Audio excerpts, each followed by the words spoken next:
Like we're rookies, we got to bring intensity, we got to bring energy, and have fun out there. Thanks, Max. Cool. Thank you. I'm gonna open the locker room if anyone wants to go. We'll open it up, but I'm gonna bring that guy. You can bring that with you. Yeah, I don't know. I'm not used to it.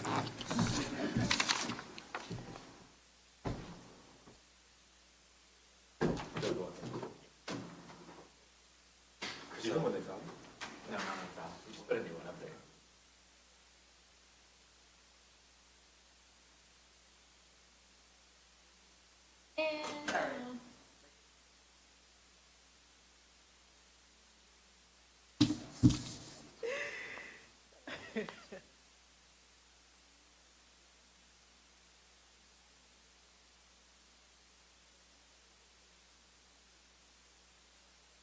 They didn't bring anyone up.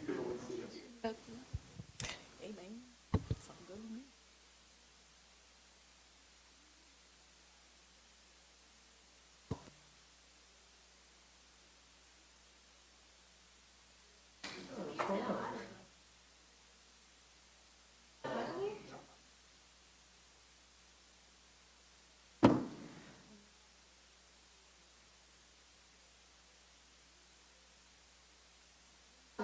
You said don't cook. You didn't say nothing about no chocolate. About 4. Those delicious.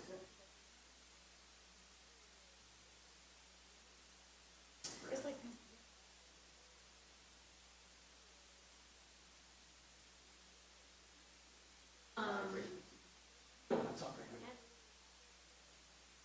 Four of those.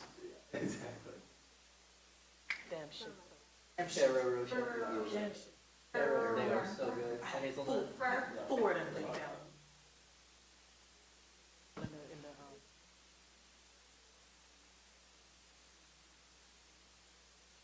No, they're probably listening on this.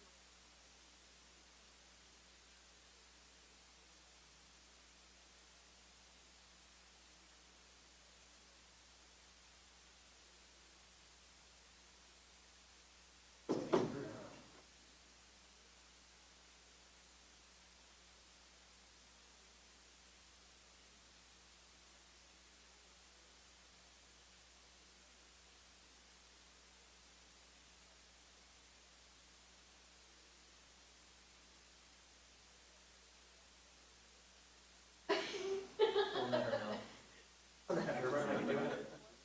They didn't do it last year because they went.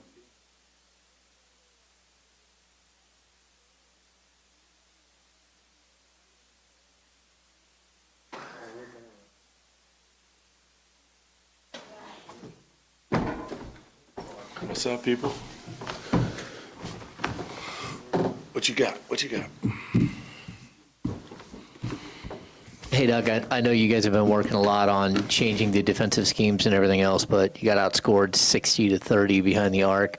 Just how much of that is effort? How much is it just trying to learn each other and all that stuff? Well, usually when you play against a team that doesn't make three-pointers, they make three-pointers. So they made shots tonight. Watched them the other night. They didn't make shots. So that's no excuse. We got to make sure that we arrive on the catch. I thought, those are the building things. This was, in essence, a practice. So we have to go now, watch film, see, correct. You got to be accountable for what's on the film and what we're seeing and what we're doing. And all those guys want to be that. So that's not a problem at all. The problem is, it just doesn't feel good. Obviously, when you lose, I'm a poor sport, as you guys, I'm sure, well know. But we'll keep working at it. Max talked a little bit about maybe having already some pre-built chemistry with those guys there in the fourth quarter with summer league action. What did you think of the energy that they brought and kind of setting the tone there in the fourth quarter? Yeah, I mean, I expect that from them. Yeah, a little bit of that probably. There's a randomness with the summer league. They understand the next actions and all those different things, and they played Kings basketball identity-wise. That's what you saw, and that's what we expect. What'd you think of a lot of talk about picking up 94 feet coming into this? What'd you think of the job they did, and how much do you expect that to have a learning curve as you guys implement that? Who, whole team, starters, reserves? Mainly starters in that first year. They were in the first half 30%. So that's unacceptable, and we talked about it. 85 is the number. So that means out of all the opportunities that you get, when someone turns around with the basketball, they know what you ate for breakfast. Doug, can you, off the top of your head, name any specific instances where you saw that identity that you and Scott have talked so much about play out on the court tonight? The starters, when they started to get back in the game, right before the half ended, and then they went on a 9-0 run to end the half. Before that, there it was. And then that carried into the third quarter.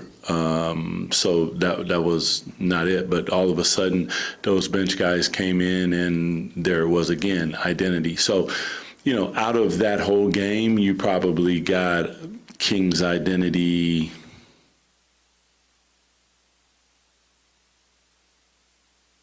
maybe 2 quarters.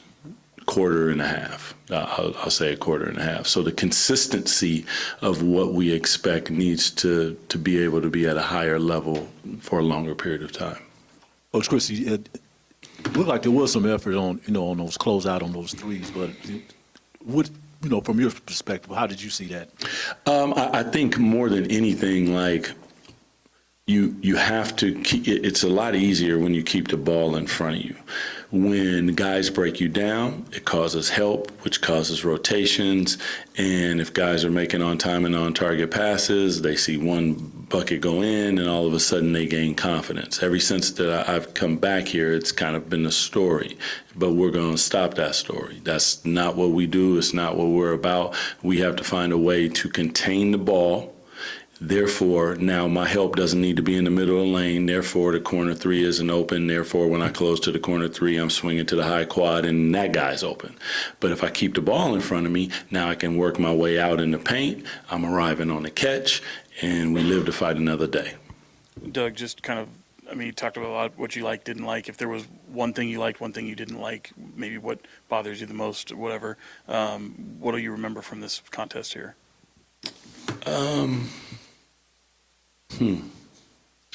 It's a good question.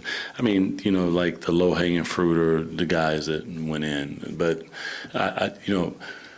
I've talked to them about there's 2 games every night. There's the game and there's the fight. So we got 164 games, okay? Every night we going to win one of them. If we win them both, we doing something. Tonight we lost them both. And I said, let that be the last time that we always gonna win a fight. And unfortunately, and most people go, well, the last team came in. No, because we do it together. It's all of us. They came back and threw some punches, but it is a group effort from one to the end of the bench. And all the coaches and everybody on the staff and it's everybody. So unfortunately, we lost both of the games tonight. Unacceptable. And that will be hopefully the last time that happens. That was my conversation with them.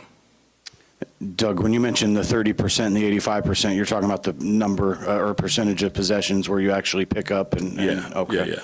In the first half, they were at 30. The number that we won is 85%. So it's not perfect, but most times we are there, we're picking up, they're feeling us. They can't just straight line drive. They can't advance the ball up the floor. They're feeling us, and 30% is just, it's not enough. There was I thought at least one really good example in the first quarter where it disrupted and you guys came up with a steal. There was also a time or two where it looked like maybe guys were out of position and gave up an open 3. Can that be a result of that, and is that an adjustment that has to be made? Well, I think that's twofold, Jay. One is, you're out of position, but also there's a level of, the 3 pillars on defense is we make them feel us, we communicate, and we compete. Okay, so competing is extra effort, is multiple efforts on the floor, but communication is a huge one. And I think if I go back and look at the film, I think some of that is communication. Is like, who do you have? Because in transition, I don't have my man. I have a man. So we have to make sure that who has the ball, this guy is the one who has the ball. That's what it looked like. I got the ball. Now everybody else is building walls and big and making sure there's no straight line drives.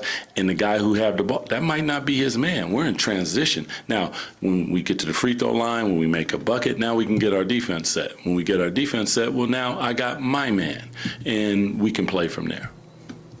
With Neek, you had him start the second half in Zach's spot. Just curious what you saw from him with the starters and what you liked, maybe particularly about his decision-making and playmaking in the fourth quarter as a passer.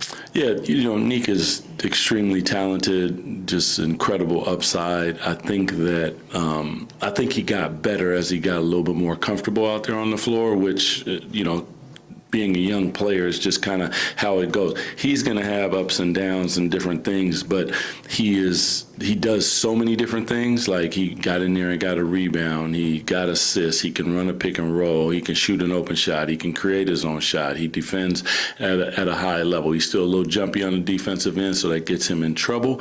But when you affect the game in that many different ways, you find your way onto the floor. So extremely happy for him to get out there and start to figure it out, because it's going to be, there's a process that you got to go through. It's just part of what it is. And for him, it started tonight. So, yeah. Doug, Keegan's been challenged to be more aggressive. It seems like he took that challenge to heart in the first half with the blocks and attacking the basket. What did you make of just that first impression from him? Yeah, I think Keegan is, first of all, shoots an incredible ball. So 40% shooter. He's a knockdown shooter.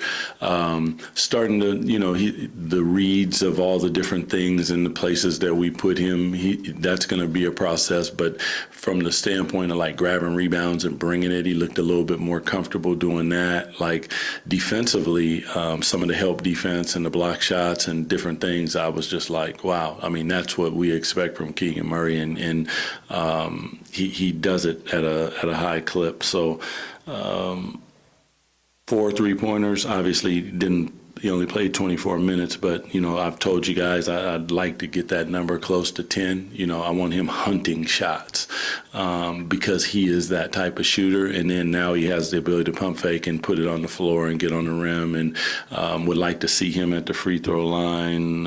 You got there 3 times. Okay. I'd like to double that. I'd like to get him there 6 times. But all in all, this is a building process. I told you, don't read anything into anything right now. This is all of us going out there and working hard and trying to figure it out. Appreciate y'all. Yep.